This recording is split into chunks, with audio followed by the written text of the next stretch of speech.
To the extent that we live our lives in a manner that is consistent with the truth in our heart, we thrive.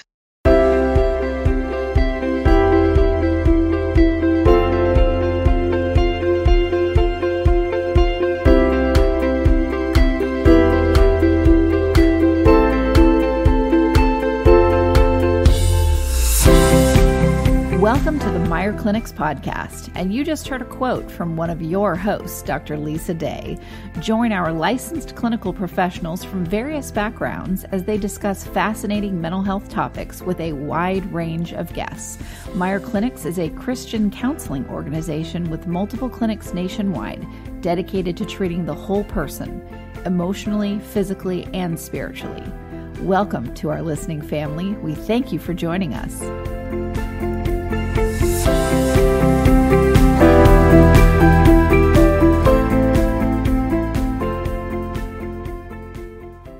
Hi, everyone. Kristin Walker here. We are back with Dr. Lisa Day. Hi, Lisa. Hi, Kristin. So today we are going to talk about the Dark Triad. And there is a woman that is a very good friend of mine. Her name is Kristin Louis de Cannonville. She's from Dublin, Ireland. And sometimes I call her just to hear her talk with her accent.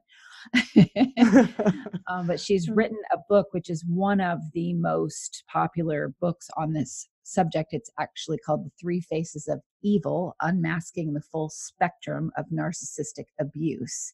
And she talks about a basic understanding of the Dark Triad, from narcissistic personality disorder, malignant narcissism, to the most pathological, the psychopath. So please, everyone, if you want to know about her book, you can go to narcissisticbehavior.net and order it there. But for today's show, I love it, Lisa, that you want to get into this. So please share with me, why you wanted to do this, and the listeners, of course, too, and what the Dark Triad means to you. Well, I'm as you're introducing it, I'm thinking perhaps it is part of my Dark Triad qualities that I have a sadistic need to look at the Dark Triad. And well, we all have a shadow, but some of our shadows are not evil. Side. Well, and when you think of it, it sounds like a crime novel, right? Right. Dark Triad. And just when we thought things were tough enough, you and I've done so many shows about narcissism and narcissistic mothers and narcissistic lovers and all the complications and challenges with dealing with a narcissist. And then we have the Dark Triad. And, for our listeners, the Dark Triad is not necessarily a pathological, it often can be a subclinical triad. But when we think of it, it's the darkest, most destructive of the personality type. So we've got, the narcissist, who certainly is in pursuit of ego gratification. They have a sense of superiority, grandiosity, dominance, entitlement. They feel like they're better than others or more superior. And so most of us are very familiar with the narcissist. But then there's the Machiavellian. And when we think of Machiavellian, we can think of the M&M, right? So the Machiavellian is incredibly manipulative. And they're calculated and they're deceitful. Can be quite amoral, in their personality, and the self-interest and personal gain is, of utmost importance. And their goal is to undermine others. And then you add the third quality of the Dark Triad, the psychopathy, and that's the callous, the impulsive, those with antisocial or bold behaviors, a complete void or lack of empathy, lack of remorse, very impulsive. And so when you put the three of those together, the narcissist, the Machiavellian, and the psychopathy, we really got a triad that can be quite a force to deal with. See, Lisa can't even say Machiavellian. I have a denial that it exists. We're going to call it the big M.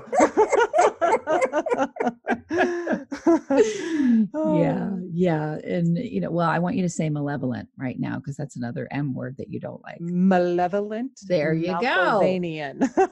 The M&M. Yep. Well, and it's interesting because if you look at it from an evolutionary perspective, there are advantages for the Dark Triad.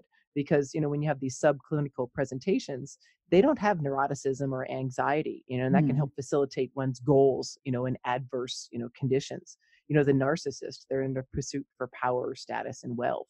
And then the M&Ms, as I'm going to call them, they're socially manipulative, but they don't have remorse. And so when you put those three together, some of the studies will look at in the mating game, right? So pursuing a mate, those qualities can be advantageous, but in the relationship world, incredibly destructive, just horribly destructive.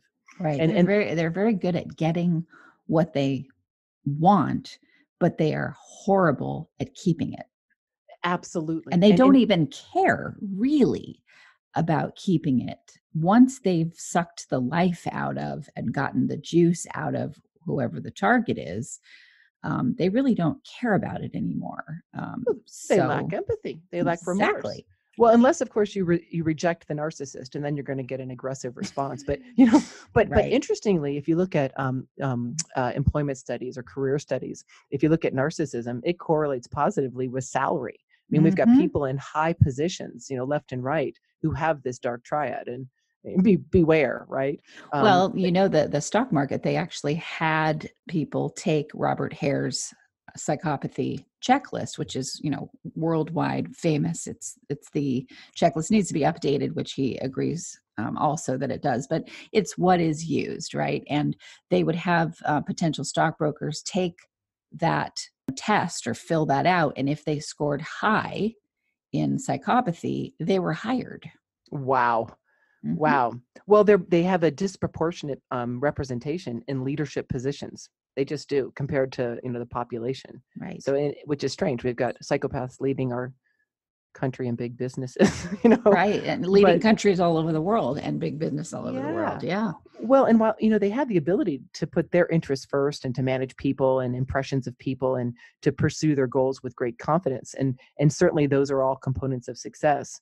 But that hardness, I guess, is somewhat adaptive, but the success is at the expense of others. It's sometimes to themselves, but certainly, their unethical white collar crime, lying, deception, and cyber aggression are things that, come to ultimately cause failure, in their positions. And maybe they don't fail out of the job, but they complicate certainly the work environment for sure. Oh, absolutely. And they will shoot themselves in the foot just to be right. So as an example, I have some friends of mine that the CEO of a company started a company. It is a wonderful organization. And then because it's, unsustainable, the pursuit of it and the creating it and doing something amazing was sustainable, but actually managing it, you have to have empathy for being a do-gooder company, right? Couldn't do that. So started to, unravel and destroy the company. Then the board came and took it over. And so instead of thank you, now you're going to do with the company what should be done with it, I'm going to cash out. It wasn't like they took it away from this person and then they were left with nothing. They got a nice big check. Well, now they're going to destroy what they created just to win. That's why that Machiavellianism comes in, because you have to know what you're up against when you decide to take on someone with that kind of a disorder. I know, because I have, and I'm very careful about when I choose to do it and when I choose to go, yeah, I'm not up for that. Well, and I think what you're pointing to is that they're pervasive patterns of behavior. They're not roles or characteristics that people step into. They're, part of their operating system. And, I think the narcissist, if you look at empathy, has a little bit more than the other two qualities of the other two components of the dark triad. But basically speaking, it's who they are and how they operate. And it's to win, to be right, self-advancement, grandiosity. They'd rather cheat than work. Why work if you can cheat or get it for free? And very little remorse. They look you straight in the face. I had a client here, I guess this was actually back in Seattle, and this was more the romantic stance than it was in the business world. But she was the victim, if you will, of identity fraud, identity theft. And her credit cards that were being used and what have you. And she was working with authorities to try to track it down. And meanwhile, living with her boyfriend, her happily, in love with her boyfriend, and of which she would give him the rent money to pay the rent. And he was lovely and kind and charming and bought her all kinds of gifts. And it was probably about 3 months into therapy where she came in to me, white as a ghost. And she said, my landlord contacted me because I was 6 months, 3 months, I don't know, there were several months delinquent in rent, only Mm-hmm. to find out that the identity theft was from her live-in fiance, who was pocketing the rent money to buy her gifts and had stolen her identity. And complete lack of remorse, the denial, that happens when we're involved with someone like that is profound, but complete lack of remorse, complete manipulation, and complete self-serving. He was financially supporting himself, and she thought she was in love. And it's fascinating to me, who has been doing podcasts on this subject for a long time and have other podcasters on Mental Health News Radio Network that do shows just about this topic. That's the only thing they talk about. It's a whole cottage industry writing about narcissism, writing about narcissistic personality disorder, doing therapy around it, having workshops. It's become its own industry. And what is fascinating and has been the biggest woe for me is the number of people that write about it, talk about it, put themselves up as a healer, as a helper, and they are what they write about. And the Covert. reason why, yes, the reason why Yeah. they write about it so well, and they can have hundreds of thousands of followers, they can write about it so well because they are talking about and writing about themselves. Yeah. Oh, that's really powerful. Really powerful. I wonder how much negative reference they make, or how to deal with, or how to set boundaries, with that dynamic. Mm-hmm. Well, we know that the Dark Triad in and of itself is, just resembles conflict and chaos, aggression. Yes. It's not a productive dynamic, to say the least. Much No. like the Bermuda Triangle, I guess I would say. Yeah, they don't let things go. Well, and it's interesting too, Kristin, because so many times when we think of psychopaths or antisocial personality disorders, we go to criminals, right? We think Right. Ted Bundy, we think, serial killers. And yet, it's so important for our listeners to know that antisocial characteristics, psychopathy, it can be subclinical. And so we look at these people, and typically they're good looking and quite charming. And so Mm-hmm. we're not quick to think, oh, here's a Ted Bundy, and here's someone who's going to, a Jeffrey Dahmer, someone who's going to murder me. But they have enough of those qualities, the lack of remorse, the self-interest, the desire for manipulation, that we can get wooed into, Mm-hmm. relationships with these. And there's I don't know, you probably are familiar with the Dirty Dozen scale. Have you heard of Mm-hmm. that? Yep. Yeah.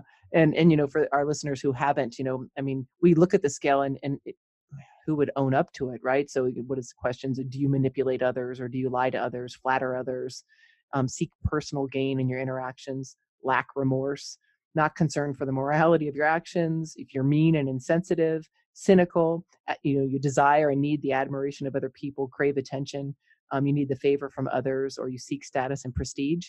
Most narcissists I know wouldn't check those, right? Yeah. Because they have that inflated ego. But it's interesting because what research is showing, obviously, is that, when folks have the guts to address these, that they can really predict that dark triad in relationships and with people.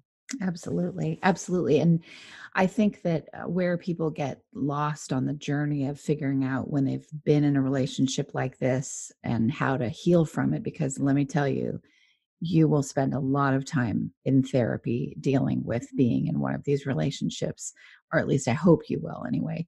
Mm-hmm. I think what kind of trips people up is we all have narcissistic traits. It's part of being human, and it's something that we work on. But that's where shame and guilt and things like that come in to make us, and empathy to make us go, oh, that maybe Mm-hmm. and self-reflection, maybe I shouldn't behave that way. That wasn't so good.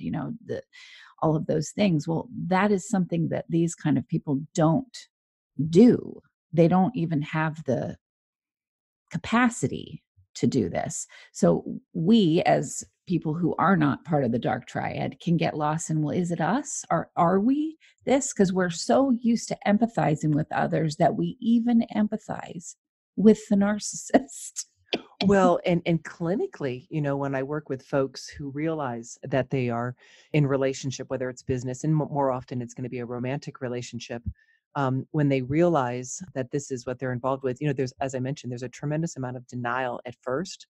But I think that one of the most damaging things among many things. I mean, we can talk about that for 10 shows.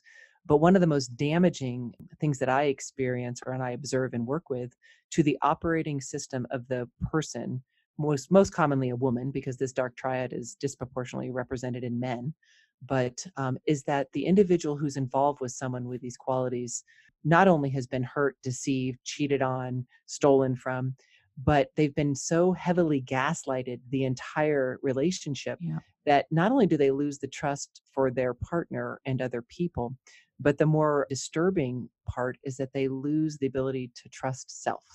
Yes. And when the longer the relationship, the greater the damage. And that takes a long time to heal. That takes a long time to heal.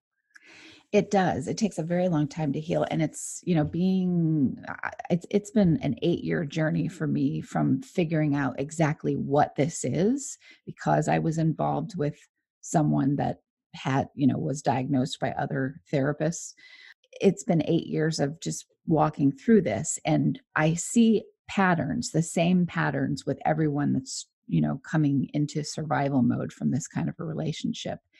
And that not trusting yourself puts you in a place of, or part of the process is being very judgmental yourself, because you don't trust yourself because you got into this kind of a relationship. So you blame yourself. And so you are constantly sort of looking for the sociopath around the corner. And Oh. every person you meet, I'll have people that I meet that are new that'll say, "Oh, yes, I can tell that you're a nice person." Or I will tell them that like they're trying to tell themselves that. And I say, "Well, I mean, I try to be. I don't always hit the mark, but I try to be." But it's like they need to confirm for themselves. Or I will tell them, "Oh, this thing happened that was uncomfortable with someone that maybe, they're part of the dark triad or they're veering close to it." And they go, "Oh, and they're very judgmental about that. You let them do this to you." And I Mhm. understand that that's a stage that we all go through, because I did that too for a while. Mhm. Well, and I think if we look at that, clinically speaking, you've heard me say this before, but the foundation of love, is that of trust and respect. Mm-hmm. And the fractures in both those areas when you are involved with the dark triad and absolutely a narcissist, either or both, they're profound, and they don't restrict themselves to the romantic relationship. So your Right. foundation of knowing how to love other people is profound. And I tell people that generally speaking, when you have fractures to that extent in the arena of trust and respect, you're looking at 3 to 5 years Yeah. in the healing process. It's not just getting out of the relationship. That's a boundary, right? That's the geographical space and time. But 3 to 5 years before you would be comfortable or begin to navigate vulnerability, trust, and come close to learning how to respect other people because you've been so shamboozled, and your own trust of self, so very destroyed. Absolutely. I mean, in the long run, it's all tools that those of us that have empathy, and especially those of us that are loaded with it, highly sensitive people or highly empathic people, or even some people call empaths, your it it takes you on such a wonderful journey of self, of the most profound self-love, healthy self-love that you can imagine. But you walk through fire to get to that place. And it's not a destination. It's just a constant journey. So it's worth it, but it's very, very painful, very painful. Well, and I think of it too. I often compare, I often compare growth to my ACL tear and repair, which is the ligaments in your knee, right? So, Mm, I have two torn and repaired, and though they're both repaired, I have an eye on them at all times. I can't jump off, yeah. a block, if you will. I have to be cognizant in my step. I don't wear high heels. Your life is permanently modified, because of that Yes. injury. And I think it's the same thing when you have found yourself in such a destructive relationship that many of those wounds don't heal. You just become acutely aware of when they're flaring up and how to modify your environment accordingly. But it's a lifelong process for sure. And then, well, you might be able to speak to this one, Kristin. If you are raised by someone who demonstrates these qualities, then it's a lifelong journey Oh, um, absolutely. of being aware. Absolutely. Yeah. Yeah, it is. And it's a lifelong journey of, looking at your own behavior. I talked about this on a show on my podcast where I had a Sunday not too long ago where I wasn't putting myself on the rack in any way. It was the first time that I did a personal inventory, and I looked at all of the things, the behaviors or the situations I've been in where I really didn't like how I behaved, and just looked at it very clearly. I didn't feel great about it. And we all have that. This is not anything new. Every person on the planet, Gandhi had those moments. Okay. So, but to be able Welcome to the human race, exactly. Right? Yeah. But to be able to do that without the shame, oh, you must be inherently evil, trying to compare to the people that I've unfortunately, been around since childhood. It was a great thing to sit there and go, oh, thank God you can do a personal inventory now and adjust your behavior how you want. And you don't immediately shame yourself for this. You just take your lumps and you go on to the next phase. And what that told me was, I have worked so hard on filling my own cup, self-care, self-esteem. And that is hard to do when you're in these kinds of relationships. But it just was a benchmark for me of, I've done some good work here. That doesn't mean I get to rest on my laurels, but it does mean that I can go, wow, this is what it's like to walk in my life feeling really good about myself as a human being, instead of always feeling like there was something just horrible and wrong with me. Hi, this is Dr. Paul Meier of the Meier Clinics. Our Christian counselors across the country have a goal of helping all those who come to us to become what God has called them to be. If you're in a situation where you're not at peace within yourself, or you just feel like there's joy that's missing in your life, we can come alongside to help you obtain peace and joy. This message is sponsored by the Meier Clinic Foundation, a nonprofit Christian counseling ministry. The number is 1-888-7-CLINIC, 1-888-7-CLINIC. Well, and so freeing and so liberating, right? Yep. And one of the problems, though, I think that people run into is that when they discover that they're involved in a relationship with someone who has these qualities and they do their own work, I think this is true in many cases in psychology, there's an assumption that the other party has done their work as well. And yet... No, they just know how to sound like they have. Yeah. Well, you've heard me say before that when narcissists, generally speaking, that's not always, but generally speaking, when narcissists come into therapy, or when the Dark Triad, when you notice, oh boy, I've got the Bermuda Triangle here in my office, they don't typically get better. They don't typically heal. They get better. And when I say they get better at their manipulative, exploitative, deceitful tacts. They just now begin to quote the therapist, or they learn how to manipulate better. Yes. Will you come with me to this funeral? I need you to, hold space for me. And it's no, and please hear my no. That's my boundary. Right. And so it's, they just get better, and people often ask me, in therapy, they're like, well, okay, so I realize I'm in relationship with this person, or maybe this person is my father or my mother or my sister or my brother or what have you. And they say, how do I deal, with these people who have these qualities? And I make that akin to, oftentimes when I do speaking engagements, people will say, Lisa, how do I deal with this? How do I deal with this jerk in my life? And my answer is always the same. And I say, why would I want to teach you how to deal with a jerk? I say, run, don't walk, is the first, meaning geographical space and time is often your best recourse when you find you're in relationship with the people like this. But we don't always have that choice, right?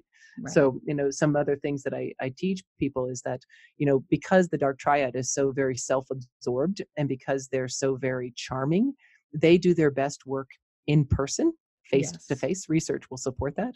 So I say, to the extent that you're able, you want to correspond via email. And I say email because it can be documented. Right. I tell them less is more, talk less, listen more. Edit. Yeah. And you and I have talked about this before with boundaries as well, is that never, ever, ever with this triad defend or explain, because you just leave yourself wide open for a slaying, right? And then the subsequent gaslighting.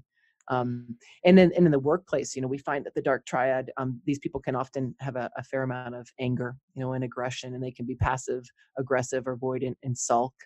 And, what I teach folks is to not, I quote, say, don't pick up the rope, meaning like in a tug of war game, and, to observe, but not interact, with the manipulative ploys. And that takes a little bit of setting back to stop. I say, stop, look, and listen to realize, am I being flattered, charmed, and manipulated? And this, Kristin, you come to a point, you and I are both on a different, we're long in our journey of healing, from being on the receiving ends of these. And I say, you can smell them. Yes. You can smell them, because they, it's that person who comes to you with so much charm.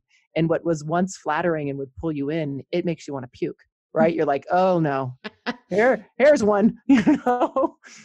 How do I protect myself?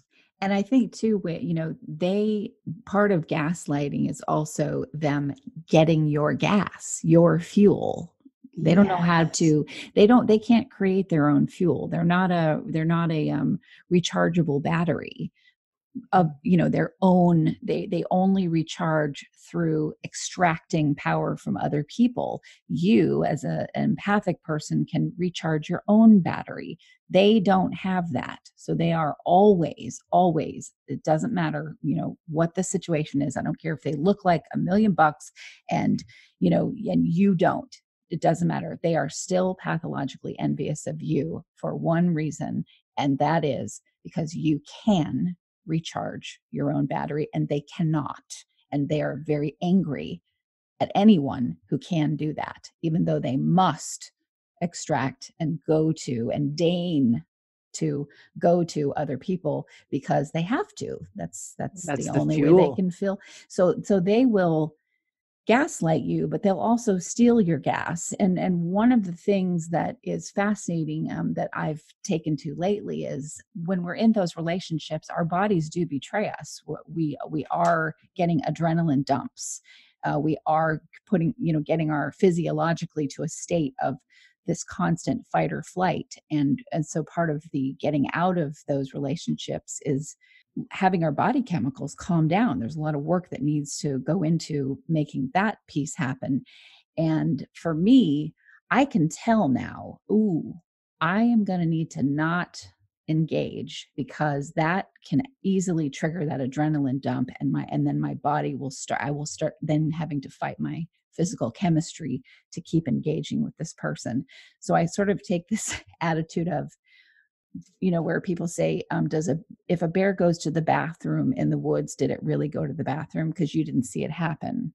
So that's how I look at, like, they're going, and I'm somewhat of a public figure in the little bubble that I'm in. So they're going to write crappy things about me. They're going to put things on their website that are copyright infringement. They're going to say things. But if I don't, exactly. But if I don't look at any of that stuff, then I don't know that it's happening. And my friends and colleagues know, don't tell me. I don't want to hear about it. Well, and I think that is so profound, Kristin, because I think that, when I counsel friends or family or clients that are, moving away from this kind of dynamic, I really do say the best response is no response, no contact. And the empathy, those of us who have healthy general empathy, that just seems mean and unkind. It seems like we're avoiding and we're in denial. It's like we're being like them. And so we don't want to be like them, but that's not what it is. It's not. And I say no contact, literally block on text, block on email, do not correspond, because any correspondence is that opportunity to, what you're saying, fuel, that pathological dynamic. But I think what's important, for those of us who are on the healing journey or want to be on that healing journey, is that, as you're saying, we become addicted to the drama, but it's not that it's an addiction that we develop. These relationships, you've heard me speak before about, generally speaking, relationships fall into one of two categories, in my opinion, and somewhere in between. So on a spectrum. So we can have those that are generally intimate, and those are ones that are, the foundation is based on trust and respect. It's like-minded people who energize. We have each other's back. It's nurturing. It's vulnerable. It's safe. We embrace the weaknesses of each other, and we set each other up for success. True intimacy. Conversely, Intense relationships are characterized by chaos and drama, judgment, criticism, power, and control. And the allure when we find ourselves in a relationship with the Dark Triad is that they sweep us off our feet. Oh my That's gosh. the whole Absolutely. beware of the wow factor, right? Mhm. It's intense. It's intensely wow. They're intensely successful. They're intensely charming. They're amazing lovers. They've got this, that, and the other. So it's intense, intense, intense.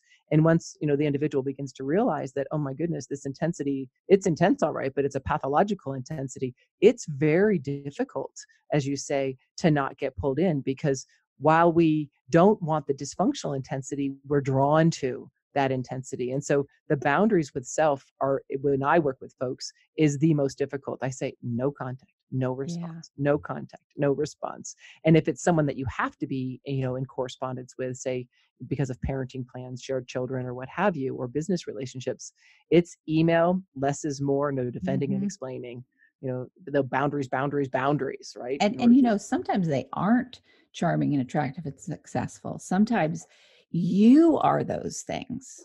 Okay. Oh, you are point. those things, and they are coming at you, and they are still offering you the world. I will do this thing for you, love you the way you've never been loved, or I will bring you a project and I'll do all the work and every need. You don't have to do any of it because you're a successful person. You're used to having control of everything. And then someone comes to you and says, I'll do it all for you because you're so amazing. They're flattering the heck out of you, and they're not successful. Their influence is that of a grain of sand in the Baltic Sea. However, you find as you go through the project, oh, right. This is empty. They can't You have do no anything. data. Exactly. You have no information. There's no backbone. There's no substance here. And you are going to do all the work, and then you're going to have to go to therapy dealing with the fallout. I'm going to do all the work didn't get done. Well, I'm going to do all the work, and you are going to take all the credit. There's the M&M at its finest, right? Totally. Yeah. Yep. And in the end, when you tell them, I'm done, here's all the facts, the same as the charming ones, the same as the successful ones. Okay. Unsuccessful ones do this too. When you're done and you say, I'm done, I'm pulling the plug, I'm out. However way that manifests for you, whatever, you measure it by how quickly can I do no contact, not that you didn't do it right away. I did it quicker than I did it last time. I'm getting better. That's how I measure success for myself. And that when you pull the plug, they are going to come back with a vengeance, and you are going to deal with it the best way that you can. And then you're going to get to that place where you just don't care, and you don't look, and you don't engage, work through whatever process you need to. Look, I'm just as guilty as anyone raising my hand right now. I have engaged. I have been ticked at being ripped off, lied to, I am human. I have empathy. Those things can be tripped up in me. But again, okay, this one took me 3 months to figure out and go completely no contact and get to the bears pooping in the woods and I don't care stage. That's better than last time that took me 6 months. That's definitely movement in the right direction, my friend. Yeah. Well, and the other thing to remember, in that process, then when we move from that better than life, bigger than oxygen position, and we set that boundary and we move into no contact, then we become dissected. They will identify, attack, and do any attempt to destroy. So we went from this amazing personality who's got the world at her hands to some low-life loser who doesn't know, her right from her left hand. And they're the victim of you. Like they could be stealing from money from your clients that are charities, and you pull the plug on it because that's stealing.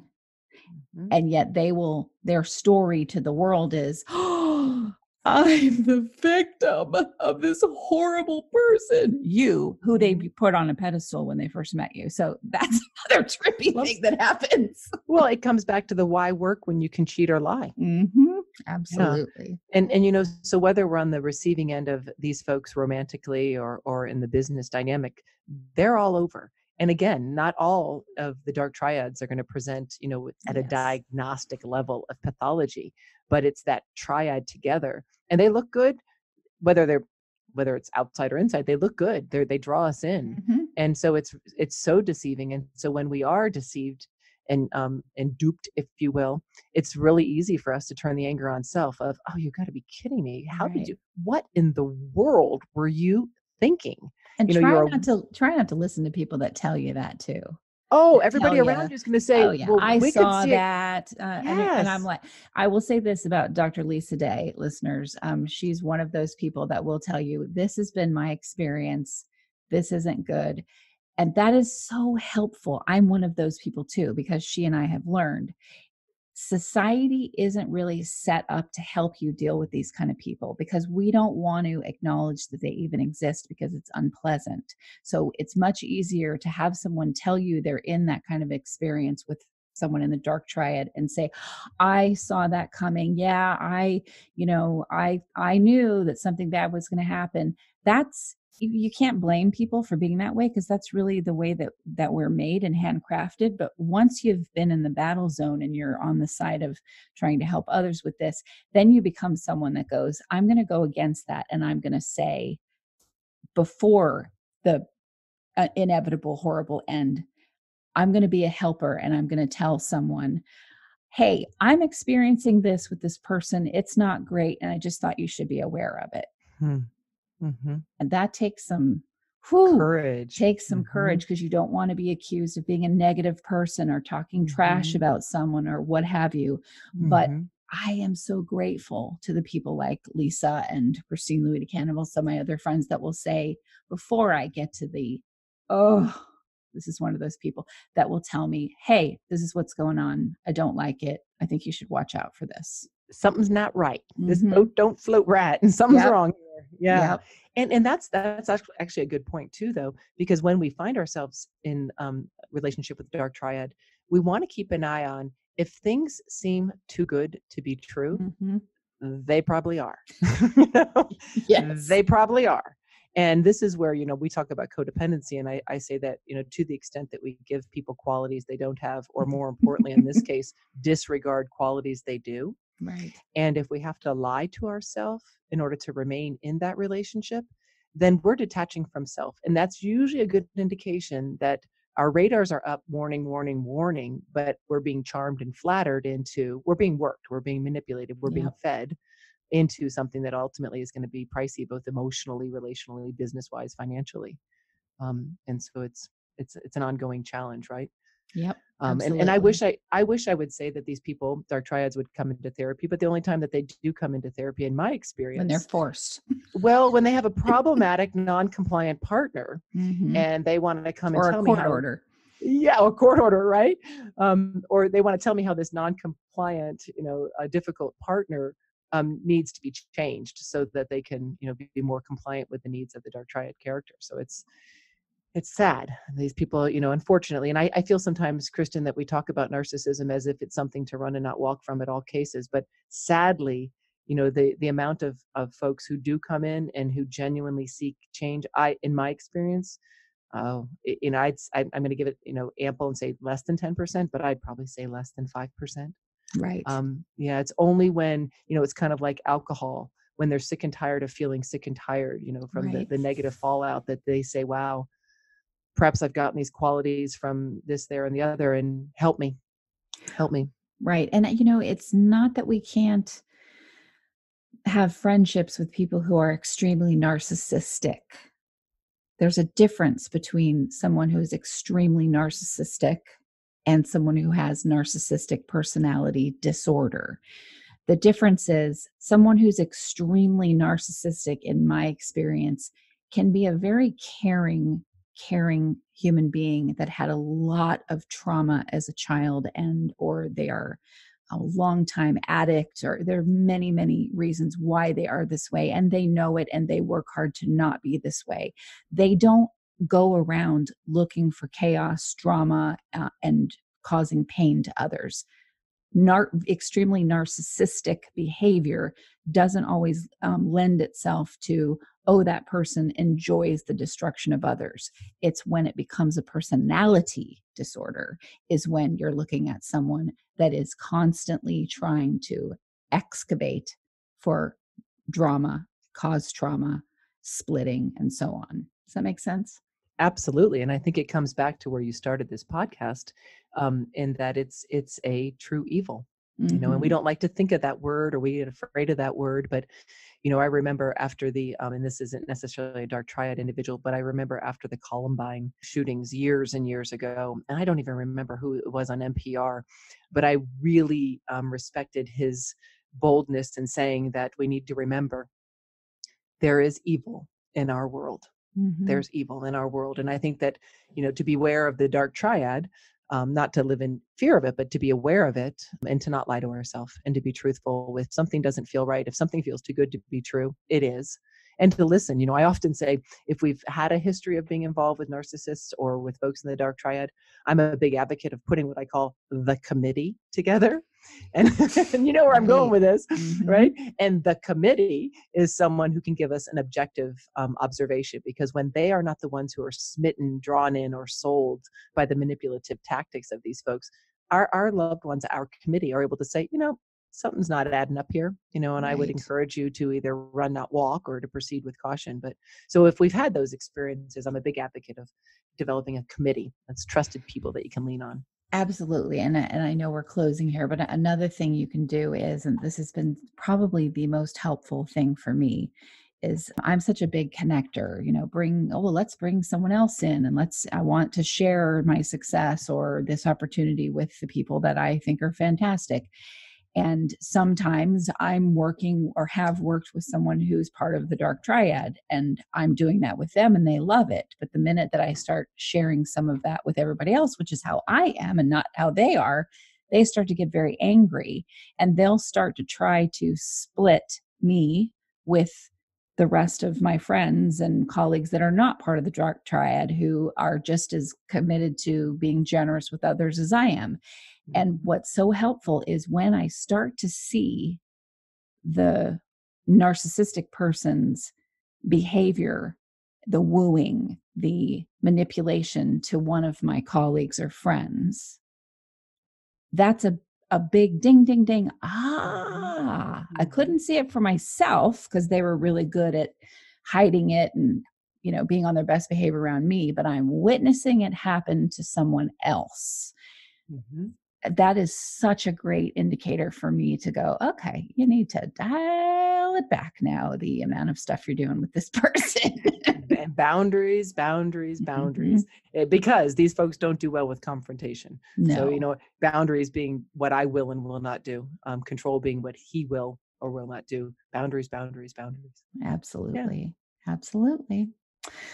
Well, what else would you want to, what do you want to close with on this one, Lisa? Because this is always such a meaty subject. Yeah. Well, I think of the two realms. I think about the workplace, that it's often associated with success, both in business and politics. And I think about the relationship realm, that we see them often, the more empathic an individual is, the greater the likelihood they're going to end up with someone with these qualities. And I think that, again, learning how to listen to our gut, knowing what these qualities look like, and just adding them to our arsenal, if you will, of qualities to look at as we navigate through this thing we call life. It's just more it's out there. There is evil out there. There is the Dark Triad out there. And there are people who definitely do not have our best interests at heart. And for any of us who are empathic, who are loving and kind and desire the best for other people, as you were just sharing, we are the greatest likelihood to be victim of these kinds of people. Absolutely. So beware. Absolutely. Yeah, beware. And the last thing I'll say is this: when you are going through this, profound healing as a highly empathic person, you do get to a place where you can be in the presence of someone that just does a 180 on you when they realize that they are not going to get anywhere else with you. You may not have realized it yet, but the further you are in this healing journey, the quicker they realize that they aren't going to get much further with you, and they get mad. And so they'll start to project. And I've had that happen, and then them turn around and really start telling me all kinds of things about me that they've quote unquote noticed. And you're doing well when you stand there, and in the midst of hearing all of this stuff, you go, yeah, they are talking about themselves. And you don't even take it on. You don't even, in the past, that would have just taken me to the floor. And now I've done so much work and so much self-care that I can go, That, my non-friend anymore, is projection. You be talking about yourself, and it doesn't sit in my soul. I may examine some of it like, well, maybe that a little bit, but it doesn't sit in my soul and wound me at all. I'm not going to take it personally. I'm going to see it as a reflection of their character. Exactly. Yeah. So, all right. Well, thank you for wanting to do this topic. You know how much I enjoy them. That's that sadistic side coming out, right? Right. No, I think it's I as well, because So I think necessary. the more we can empower ourselves, the greater strength we have. Yeah. Absolutely. And listeners, thank you for tuning in to another episode on Meier Clinics podcast.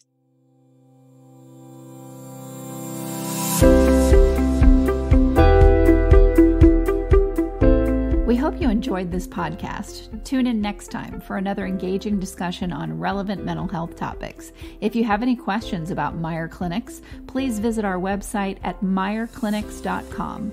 That's MEIER clinics.com, or call us at 888-7-CLINIC. Don't forget to leave us a review on iTunes, Stitcher, or any of your favorite podcast apps. And please note that we are a member of and produced by Mental Health News Radio Network, MHNRnetwork.com.